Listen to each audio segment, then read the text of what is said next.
Kalaboso ang isang taxi driver sa Cebu City matapos umanong hipuan ng isang babaeng pasahero. Narito ang report ni Alan Domingo ng GMA Regional TV Balitang Bisdak. Ako mga ilagay ko pa sa ilo niya. Isang taxi driver sa Cebu City arestado matapos inakusahang manghipo sa kanya babaeng pasahero. Sa kulungan ang bagsak sa 47 anyos na taxi driver na si Jose Chonky Inco sa Cebu City. Ito'y matapos siyang ireklamo ng panghihipo ng kanyang pasaherong college student na pauwi na raw sana noon. Ang suspect aminado sa kanyang nagawa. Ako mga ilagay ko pa sa ilo niya. Kaprihamit na kami na na unya.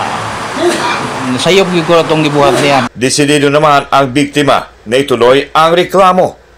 Ikapay niya ako na natintal man ko. Hapit na ako na bangga. Hapit ka na bangga? Oo, hapit ka na bangga. Asa mga hapit na bangga? Dito sa Jones. Pauwi na sana ang biktima sa Orhilio Street nang mangyari ang insidente nitong Martes, August 29. She already filed acts of lasciviousness charges. She already executed affidavits para ma-file namin sa court. Mula sa GMA Regional TV Balitang Bisdak, Alan Domingo nagbabalita para sa GMA Integrated News.